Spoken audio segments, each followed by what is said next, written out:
Hello everyone, welcome back to our channel Riddhi official zone. This is Riddhi और आज के इस वीडियो में आप लोगों के एनवायरमेंट एजुकेशन के लिए कंटिन्यूस लेक्चर्स चल रहे थे और आज आपका जो लेक्चर है वो लेक्चर नंबर 7 है। इससे पहले मैंने आपके यूनिट 1 से लेके यूनिट 3 के सारे टॉपिक जो आपके एग्जाम में आते हैं और सिलेबस के अकॉर्डिंग भी कवर अप करा दिए हैं। अगर अभी तक आप लोगों ने वो वीडियो नहीं देखी है दोस्तों तो उस वीडियो को भी देख लीजिएगा। अदरवाइज डिस्क्रिप्शन बॉक्स में मैं एनवायरमेंट एजुकेशन की प्लेलिस्ट का लिंक दे दूंगी। और सबसे मोस्ट इम्पॉर्टेंट जो आज का आपका टॉपिक है वो यूनिट 4 स्टार्ट हो रही है। यूनिट 4 के सारे टॉपिक आज यहाँ पे नहीं होंगे क्योंकि इससे पहले जो मैंने वीडियो बनाई थी उसमें यूनिट 3 और यूनिट 2 का पूरा टॉपिक मैंने एक ही वीडियो में डाल दिया, जिससे आप लोगों को ज़्यादा वीडियो सर्च करने की नीड ना हो। बट यूनिट 4 में काफ़ी इंपॉर्टेंट आपके टॉपिक्स आएंगे। तो आज जो हम लोग डिस्कस करने वाले हैं वो आपका आएगा क्लाइमेट चेंज और नेचुरल डिजास्टर के ऊपर। इससे रिलेटेड आपके एग्जाम में काफ़ी हद तक क्वेश्चन आते हैं। तो चलिए वीडियो को स्टार्ट कर देते हैं। और सबसे मोस्ट इम्पॉर्टेंट बात दोस्तों, अगर मेरे चैनल पे न्यू है तो चैनल को सब्सक्राइब करना मत भूलिएगा लेटेस्ट वीडियो के लिए। और अगर वीडियो पसंद आए तो लाइक जरूर कीजिएगा। लाइक शेयर करने के लिए आपको कोई भी मनाही नहीं है। तो चलिए क्लाइमेट चेंज क्या होता है सबसे पहले हम लोग जान लेते हैं कि जलवायु परिवर्तन होता क्या है। तो दोस्तों जलवायु परिवर्तन यानी क्लाइमेट चेंज का मतलब क्या है कि जो हमारे पृथ्वी पे हमारे औसत तापमान से हो रही वृद्धि से होता है। क्लाइमेट चेंज का मतलब हमारे पृथ्वी के औसत तापमान की वृद्धि से होता है। लेकिन जो हमारे यहाँ पे हमारा टेम्परेचर जो इंक्रीज हो रहा है, आखिर इसका मेन कारण क्या होता है। दोस्तों आप लोग जैसे कि ये बात जानते भी हैं कि हमारी पृथ्वी को जो प्रकाश यानी रोशनी और गर्मी जो हमें सूरज से मिलती है, कहाँ से मिलती है? ये हमें सूरज से मिलती है। तो दूसरी बात आपकी मोस्ट इम्पॉर्टेंट कि जो सूरज की किरणें, जैसे आप लोगों ने ग्रीन हाउस इफेक्ट भी सुना होगा, ये वीडियो के एंड में भी है जो कि आपके क्लाइमेट चेंज को काफ़ी हद तक एक्सप्लेन कराएगा। तो मैं बताऊंगी। सबसे पहले हम स्क्रीन देख लेते हैं। यहाँ पे क्लाइमेट चेंज में आपकी डेफिनेशन भी बता रखी है कि India is a member of the United nation framework convention of climate change. तो ये तो आपकी फुल फॉर्म है, आप लोग देख लीजिएगा। दूसरा आपका ऑब्जेक्टिव बता रहा है कि आखिरकार ऑब्जेक्टिव क्या है। तो यहाँ पे आपके उद्देश्य है कि ग्रीन हाउस की गैस आपके सांद्रता के उस स्तर पर स्थिर वातावरण में रखना है जो जलवायु प्रणाली के साथ खतरनाक मानव प्रेरित हस्तक्षेप को क्या करेगा? रोक सकता है। ये आपका क्लाइमेट चेंज था। क्लाइमेट चेंज के अंदर जो टॉपिक आपके एग्जाम में आते हैं वो आते हैं पहला ग्लोबल वार्मिंग। ग्लोबल वार्मिंग के साथ उसके रीजन और कॉन्सिक्वेंसेज भी पूछे जाती हैं, यानी कि कारण और परिणाम क्या होता है। तो सबसे पहले ग्लोबल वार्मिंग देख लेते हैं। Global warming is the phenomena of the gradual increase in the temperature near the earth surface. यानी आपका ग्लोबल वार्मिंग क्या होता है? ग्लोबल वार्मिंग वो होता है जो हमारे अर्थ के क्या होता है, हमारे अर्थ के सरफेस पे उसके तापमान को क्या करता है? ग्रेजुअली बढ़ाता है, यानी कि उसको वृद्धि करता है। नेक्स्ट आपका causes of global warming. Global warming के कारण आपको बताने हैं। तो पहला कारण होता है ग्रीन हाउस गैसेस की वजह से ग्लोबल वार्मिंग का कारण हो जाता है। तो दोस्तों ग्रीन हाउस गैसेस होती क्या है? ग्रीन हाउस गैसेस वो गैसेस होती हैं जैसे कि हमारी सूरज की किरणें जब हमारी पृथ्वी पर पड़ती हैं तो उनमें से कुछ किरणें क्या होती हैं? परिवर्तित होकर क्या हो जाता है? वापस अंतरिक्ष में चली जाती हैं। और बाकी की जो रेज होती हैं या किरण होती हैं आप बोल सकते हैं, वो हमारे वायुमंडल में मौजूद ग्रीन हाउस गैसेस में क्या हो जाता है? परिवर्तित होने से रोक लेती है। इसी को हम लोग क्या कहते हैं? ग्रीन हाउस गैसेस कहते हैं। तो हमारी में क्या है कि अगर हमारी इन्वायरमेंट में इन सब की मात्रा भी क्या होता है? एक बैलेंस होना चाहिए। ऐसा नहीं है कि जो भी गैसेस आ रही हैं अगर उसका भी बैलेंस यानी संतुलित नहीं बना रहेगा तो हमारी पृथ्वी पे इसका काफी हद तक इफेक्ट पड़ जाता है। गैसेस का मतलब ये कि जो कि आपका कार्बन डाइऑक्साइड और मीथेन है, जो कि ग्रीन हाउस गैसेस में क्या होती है? धीरे धीरे बढ़ती जा रही है। अब ग्रीन हाउस गैसेस हमारे सूरज में ज़्यादा गर्मी को क्या करने लग जाता है? ग्रीन हाउस गैसेस आज के टाइम पे क्या होता है कि हमारे टाइम में यहाँ पे कार्बन डाइऑक्साइड और मीथेन, ये जो दो गैसेस हैं वो ज़्यादा ही प्रिवेंट होने लग गई हैं, जिसकी वजह से ग्रीन हाउस गैसेस क्या हो गई? ये बढ़ने लग गई है और सूरज की ज़्यादा गर्मी को सोखने लग गई। तो यही इसी तरीके से जो हमारे ग्रीन हाउस का तापमान क्या हो गया? धीरे धीरे बढ़ने लग गया।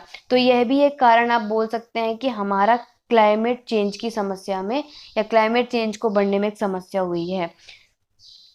Another cause of global warming, there are 2 types of global warming. यहाँ पे अगर अनदर यानी कि आप लोग दो प्रकार देखेंगे तो ग्लोबल वार्मिंग के दो कारण और है जो कि मैन मेड और नेचुरल है। सेकंड वाला मैंने आपको इसी में इंक्लूड कर दिया कि हमारे कार्बन डाइऑक्साइड यानी कि CO2 गैसेस हमारे वातावरण में क्या होता जा रहा है? बढ़ता जा रहा है, इंक्रीज होता जा रहा है, तो ये भी एक कारण आपका बन सकता है ग्लोबल वार्मिंग का। नेक्स्ट, ग्लोबल वार्मिंग के इफेक्ट बताने हैं। ग्लोबल वार्मिंग का प्रभाव क्या क्या पड़ता है। पहला हो जाएगा कि टेम्परेचर यानी कि तापमान की वृद्धि हो जाती है। दूसरा आएगा ट्रीट टू द इकोसिस्टम, पारिस्थितिक तंत्र के लिए खतरा बढ़ सकता है ग्लोबल वार्मिंग की इफेक्ट आएगा तो। उसके बाद नेक्स्ट आता है आप लोगों का क्लाइमेट चेंज यानी जलवायु के परिवर्तन में, जो जैसे मैंने आपको बता दिया कि क्या क्या चेंजेस आ जाते हैं। स्प्रेड ऑफ डिजीज हो जाता है और लॉस ऑफ नेचुरल हैबिटेट। ये कुछ 5 पॉइंट है, आप लोग डायरेक्ट लिख सकते हैं अपने एग्जाम में। ग्लोबल वार्मिंग का टॉपिक यहीं पे खत्म होता है दोस्तों। नेक्स्ट आपका जो उसमें ग्लोबल वार्मिंग में आपको रीजन और कॉन्सिक्वेंस ही पूछे जाते हैं, तो आप लोग इफेक्ट ये सब भी लिख सकते हैं, इससे ज़्यादा नहीं पूछा जाता है, तो ये लॉन्ग क्वेश्चन में नहीं आता आप लोगों का। नेक्स्ट टॉपिक आपका एसिड रेन है। आखिरकार ये एसिड रेन होता क्या है।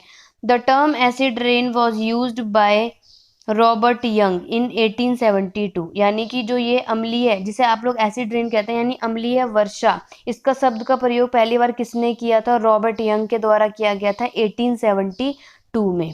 The word meaning of acid rain है। अब हम लोग देख लेते हैं कि आखिरकार एसिड रेन होता क्या है। Is that there is more acid in rain than water. जैसे कि आपको पता है दोस्तों, आप लोग ये बोल सकते हैं कि जो रेन होती है वो भी हमारी एक एसिडिक नेचर की होती है। यानी हमारे जो रेन यानी बारिश में, उसमें जब एसिडिटी ज़्यादा हो जाती है तब उसमें वो एसिड रेन कहलाती है। हमारे एटमॉस्फेयर में जब एसिडिक कंपोनेंट घिर रहे होते हैं, राइट, जब हमारे वातावरण में क्या होता है, एसिडिक कंपोनेंट घिर रहे होते हैं, तब उसमें होता है। जैसे आपके 2 प्रकार के एसिड हो सकते हैं, उसमें से पहला आपका यहाँ पे आ भी सकता है, मैं आगे एक्सप्लेन करूंगी। थर्ड देख लेते हैं, the acid rain is environmental global problem. अम्लीय वर्षा क्या होता है आपका, इन्वायरमेंटल ग्लोबल एक समस्या भी मानी गई है। उसके बाद जो ये समस्या कहाँ कहाँ पे देखी गई है, यहाँ पे पहुंच गई है अभी, तो आप बोल सकते हैं USA, UK, Germany, Canada and Norway में।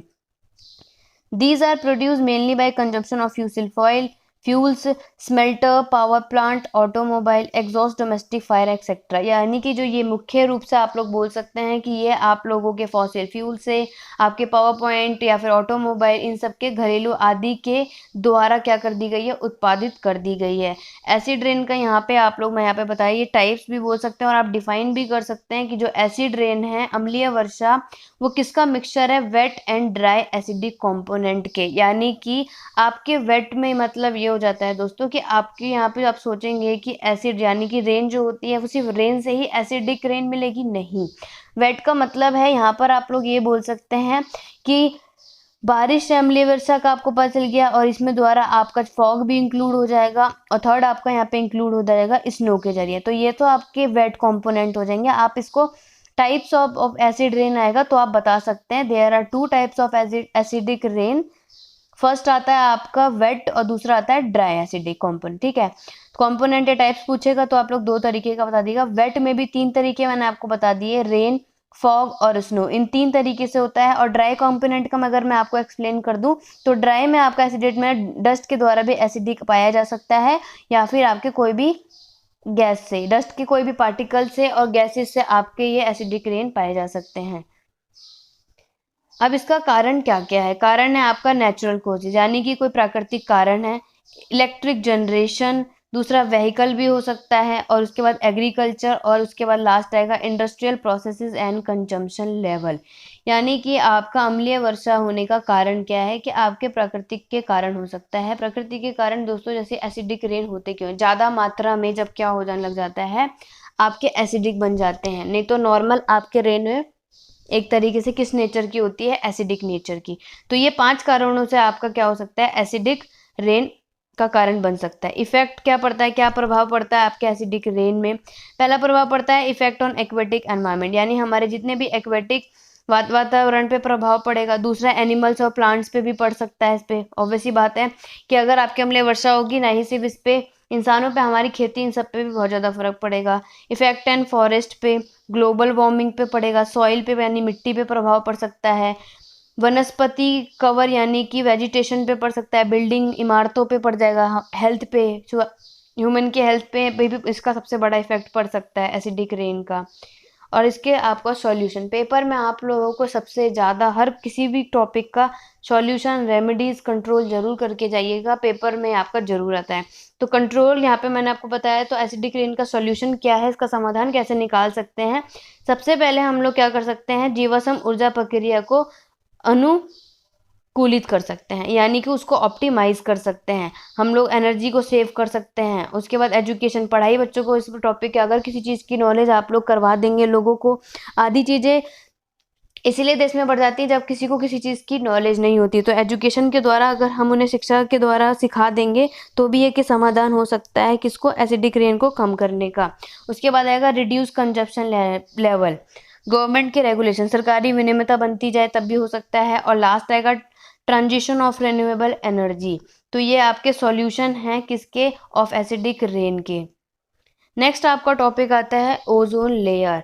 तो आखिरकार ये ओजोन की परत होती क्या है, तो जैसे ही अगर मैं आपको शॉर्ट फॉर्म में यहाँ पे बता दूं दोस्तों, तो ओजोन लेयर आपकी एक तरीके की एक पॉइजनस गैस होती है। आप लोग ये बोल सकते हैं कि ओजोन लेयर, अगर आपको शॉर्ट फॉर्म में आपको याद नहीं रहा तो आप ये बोल सकते हैं कि ओजोन क्या होता है, एक पॉइजनस गैस होती है, राइट। पॉइजनस गैस में जिसमें आप ये बोल सकते हैं ओजोन का मतलब क्या होता है, O3। O3 इसलिए क्योंकि इसमें हमारे 3 एटमॉस्फेयर मिलके इसे बनाते हैं, इसलिए इसे O3 बोला जाता है।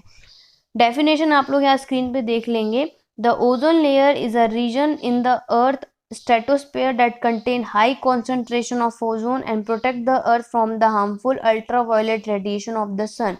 यानी ओजोन की जो परत होती है वो क्या करती है, हमारे पृथ्वी पर जो लेवल होता है स्ट्रेटोटोप्स, यानी कि समताप मंडल एक ऐसा क्षेत्र होता है जहाँ पर ओजोन की लेयर को प्रोटेक्ट करता है, हमारी पृथ्वी पे जो सूरज की क्या होती है हानिकारक किरणें आती हैं उससे बचाता है, यानी कि अल्ट्रावायलेट रेडिएशन से बचाता है।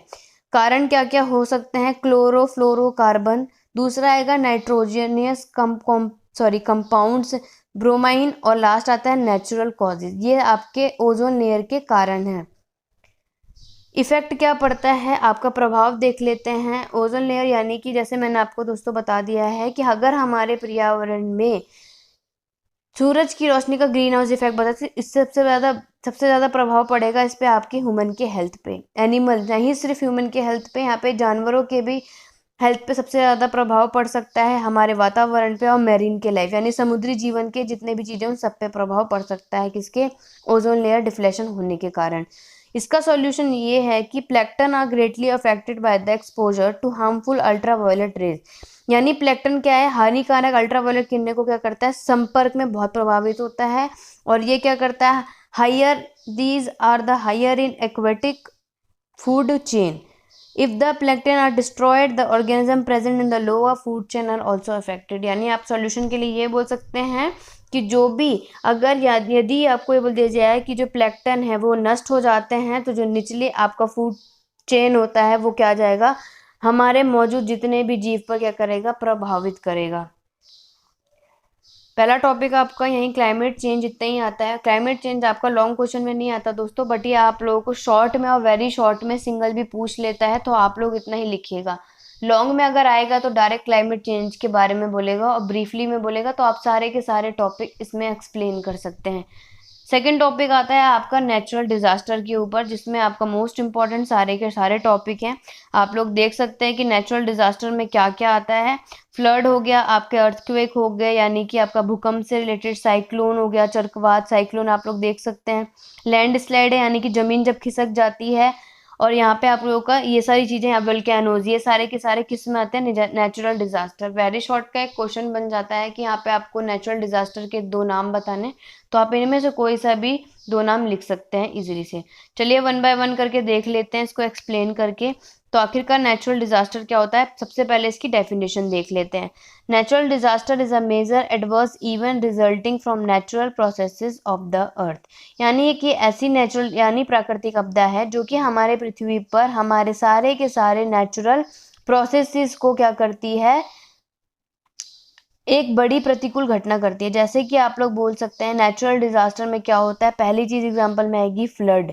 फ्लड आना यानी कि बाढ़ आ जाता है। बहुत सारी जगहों पर जब बाढ़ जाती है तो कितना सारा हमारे लोग का नुकसान हो जाता है। दूसरा है यूरिनोन्स आ जाएगा, यानी कि आपका तूफान आता है। तूफान से भी आपका natural resources sorry natural disaster होता है। वॉल्केनोज हो गया, अर्थक्वेक होगा, सुनामी होगी, स्टॉर्म हो गया, और भी जितने भी जियोलॉजिकल प्रोसेस होते हैं ये सब किस में शामिल होते हैं, हमारे नेचुरल डिजास्टर में। दूसरा आता है the effect of a natural hazard which lead to financially, environmental और ह्यूमन लॉसेस।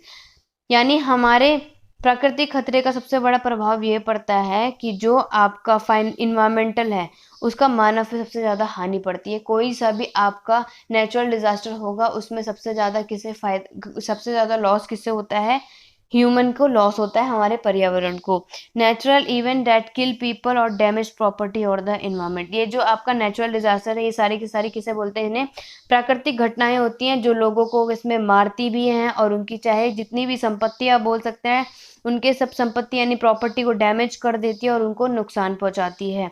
तो ये आपके नेचुरल डिजास्टर के कुछ पॉइंट्स थे। अब हम लोग देख लेते हैं फ्लड। जैसे आप लोग स्क्रीन पे देख रहे हैं दोस्तों, फ्लड की डेफिनेशन भी आएगी। फ्लड आप लोग नॉर्मल वे में कह सकते हैं। फ्लड क्या होता है, flood is an overflow of an expense of water, यानी बाढ़ से पानी का विस्तार अति प्रवाह हो जाता है। फ्लड आप लोगों को पता ही है दोस्तों, बाढ़ इतनी ज़्यादा आती है कि इससे सबसे ज़्यादा नुकसान किसका होता है, ह्यूमन की प्रॉपर्टी से लेके ह्यूमंस पे भी आता है। काफ़ी लोग इसमें मर भी जाते हैं। डेफिनेशन में आप लोग यहाँ पे लिख सकते हैं शॉर्ट में, अगर लॉन्ग में आता है तो ये भी लिख सकते हैं, a flood is an overflow of water that submerge land that is usually dry. यानी बाढ़ क्या होता है, एक पानी का एक अति प्रवाह होता है जो आमतौर पर सूखी भूमि पर जलमग्न कर देता है। यानी आपकी ड्राई जो लैंड होती है उसको क्या कर देगा, पूरा का पूरा यूजुअली उसको क्या कर देगा, पूरा ओवरफ्लो कर देगा, मतलब पानी से भर देगा। They are the most common flood are the area of an study in the discipline of hydrology, यानी कि बाढ़ जो है वो जल विज्ञान के अनुशासन का एक अध्ययन का क्षेत्र है। इसमें सबसे आम जो होता है वो होता है कि मोस्ट कॉमन कि आपका वाइड स्प्रेड नेचुरल और सेवियर वेदर इवेंट। प्राकृतिक इसमें क्या होती है, इसमें गंभीर हो जाता है हमारे मौसम की घटना में। तो आप लोग फ्लड की डेफिनेशन यहाँ पे नॉर्मल भी लिख सकते हैं। अब आपको ये देखेंगे कि आखिरकार फ्लड से हमें प्रभाव क्या क्या पड़ सकते हैं। No matter what causes of a flood, सबसे बड़ी बात है कि हमें इससे कोई फर्क नहीं पड़ता दोस्तों कि आखिरकार बाढ़ आती क्या है और क्या कारण है।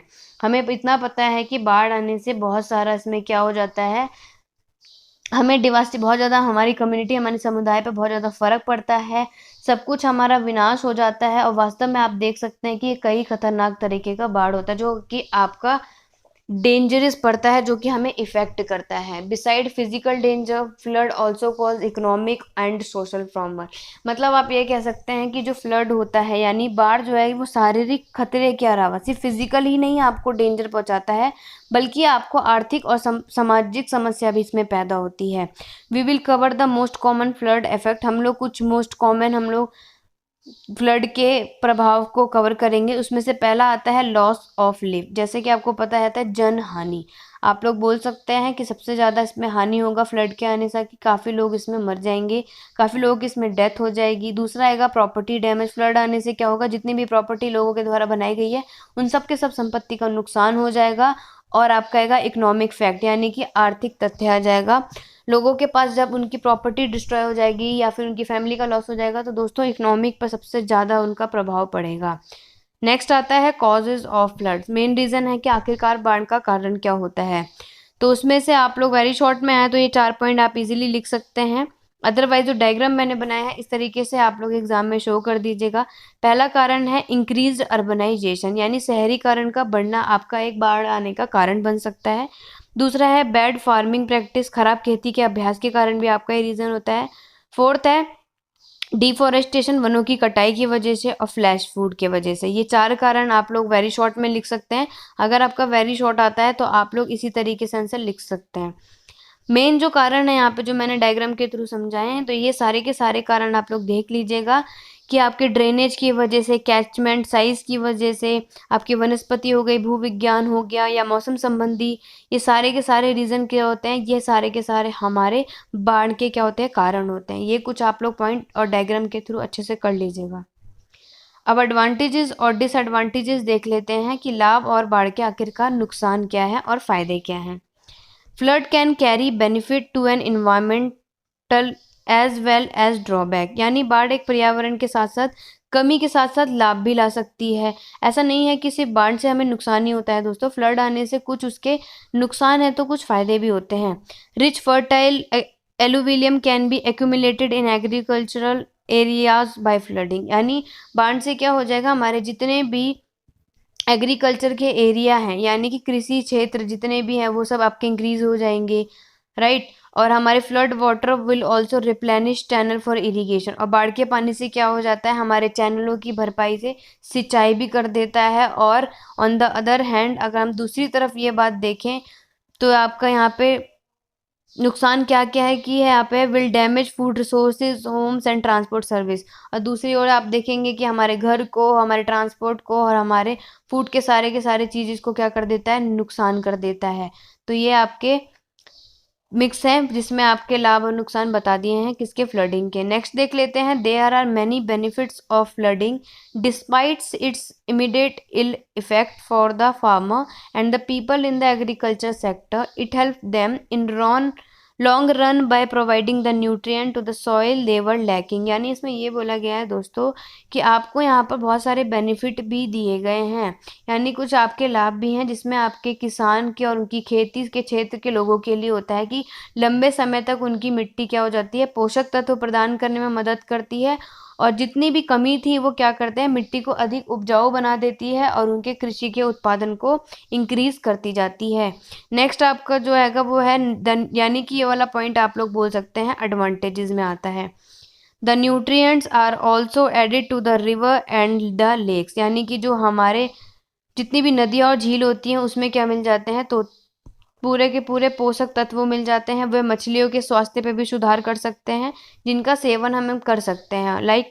और they may be relocation of fishes and the organism living in the water bodies, यानी मछलियों का वहाँ पे क्या कर सकते हैं लोग, रिलोकेशन किया जा सकता है, और वो जल निकायों में रहने वाले जीव भी हो सकते हैं कि जल में जितने भी रहने वाले, ना ही सिर्फ मछलियाँ और भी जितने भी चीज़ें रहती हैं उन सब पे प्रभावित करेगा।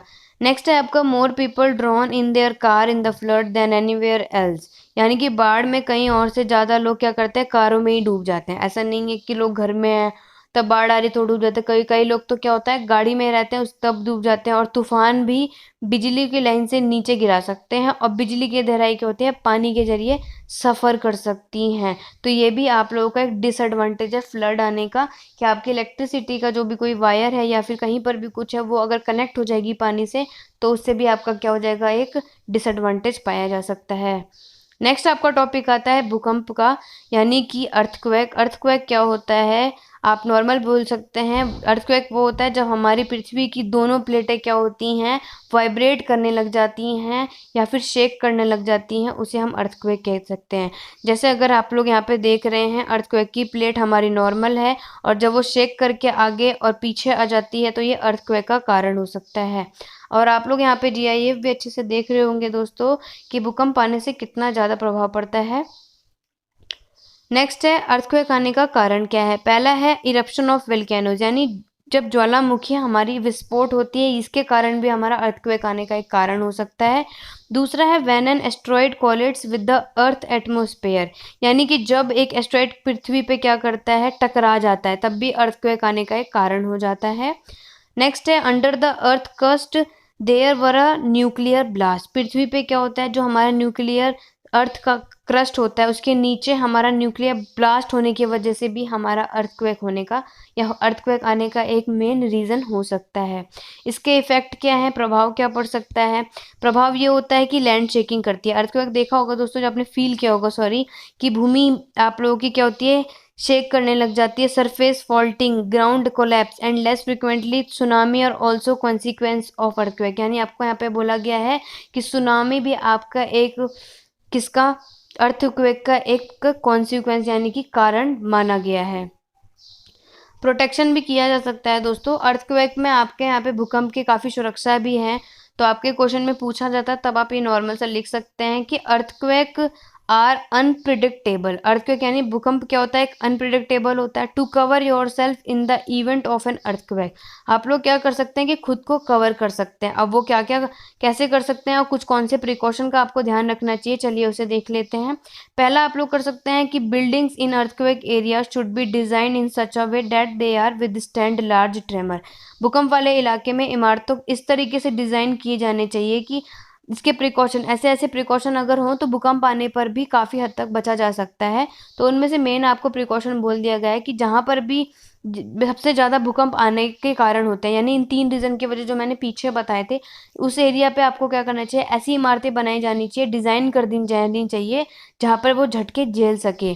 दूसरा, before constructing a new structure, जो नया आपका कोई भी कंस्ट्रक्ट निर्माण किया जाए उससे पहले लोगों को हमेशा आर्किटेक्ट या इंजीनियर से सलाह जरूर ले लेनी चाहिए इस चीज़ में। The buildings roof should be kept bright, और जो हमारी बिल्डिंग्स की जो छतें होती हैं वो क्या होनी चाहिए, ब्राइट होनी चाहिए, राइट। तो ये आपके प्रिकॉशन हो गए। ये आपके क्वेश्चन आपके एग्जाम में आ जाते हैं, तो आप लोग के लिए क्वेश्चन विद आंसर भी लेकर आई हूँ जो कि आपके एग्जाम के लिए बेनिफिशियल करेंगे दोस्तों। तो पहला क्वेश्चन आप लोगों का शॉर्ट या क्वेश्चन में आता है, तो शॉर्ट क्वेश्चन या वेरी शॉर्ट में भी लिख सकते हैं। What are the major we should adopt to protect against an earthquake, यानी आपसे पूछा जा गया भी था एग्जाम के, भूकंप के बचाव के लिए हमें कौन कौन से उपाय अनुकूल बनाने चाहिए। तो आप लिख सकते हैं we must remain in open area free of houses, हमें अपने घर, plants and overhead power lines we should lie on the ground as well, हमें क्या करना चाहिए, हमें अपने घर, पौधे और जितने भी लाइनों के मुक्त खुले क्षेत्र में रहना चाहिए, हमेशा हमें ऐसी जगह पर रहना चाहिए। हमें ज़मीन पर भी क्या करना चाहिए, we should lie on the ground, और लेट जाना चाहिए उस पर। लाई मतलब यहाँ पे लेट जाना होगा, यहाँ पे झूठ लिख दिया। We can not get out of a car, या फिर आप बस में हो, हमें कार या बस से बाहर नहीं निकल सकते जबकि हम इसमें। धीरे धीरे क्या करना है हमें कार में या फिर बस में, टू क्लियर स्पॉट अवे, और हमें बिजली के तारों से क्या करना है, दूर रहना है, और ताकि तारों से दूर तक स्पॉट रहने धकेल सके, यानी आप ऐसे एरिया पर रहें, आप लोग प्रोटेक्ट कर सकते हैं इन सब चीज़ों से। नेक्स्ट है what precaution should we take to protect ourselves from earthquake. Next question जो आपके एग्जाम में आता है कि भूकंप से खुद को बचाने के लिए हम क्या क्या सावधानी बरतनी चाहिए। तो पहला आपको यहाँ पे आ जाएगा कि to protect yourself in the event of an earthquake, भूकंप की स्थिति हमें खुद को बचाने के लिए कुछ सावधानी है कि भूकंप वाले इलाकों में क्या करते हैं, जितने भी हमारी इमारतें होती हैं इस तरीके से डिज़ाइन की जानी चाहिए जिससे कि वो क्या करे, झटके झेल सके, जो कि आपको मैंने पीछे बता दिया। और अपने आर्किटेक्ट या फिर आपको अपने इंजीनियर से सजेशन जरूर ले लेना चाहिए। और हमारी जो बिल्डिंग की रूफ होती है वो कैसी होनी चाहिए, ब्राइट होनी चाहिए, यानी उज्जवल होनी चाहिए। नेक्स्ट टॉपिक आता है आपका साइक्लोन, जो कि आपका नेचुरल डिजास्टर में ही आता है। Cyclone are huge revolving storm caused by wind blowing around a central area of low atmospheric pressure. जैसे कि आप लोग यहाँ पर देख सकते हैं दोस्तों, साइक्लोन क्या होता है, एक चक्रवात होता है जो कि आपको कैसा रिवॉल्व करते दिख रहा है, केंद्रीय मतलब यानी कि सेंटर में ये अपने आसपास उड़ाने वाले हवाओं के कारण तेज घूमता है, उसे तूफान बोलते हैं आप लोग। तेज घूमने वाले को हम क्या कहते हैं, साइक्लोन, एकदम सेंटर में। कारण क्या है, अब हम लोग नेक्स्ट देख लेते हैं causes of cyclone. As we know that when water vaporise, जैसे हम जानते हैं कि जब पानी क्या होता है, वेपराइज होता है यानी वाष्पित होता है, तो ये आसपास की गर्मी को क्या कर लेता है, एब्जॉर्ब कर लेता है। तो पानी की जो वाष्प वातावरण से उगता है वो क्या हो जाता है, धीरे धीरे ठंडा होने लग जाता है, और जब ये वाटर वेपराइज वापस से चेंज होता है तो गर्मी क्या हो जाती है, वापस से वायुमंडल में हमारे के एटमॉस्फेयर में क्या हो जाती है, रिलीज होना शुरू हो जाती है।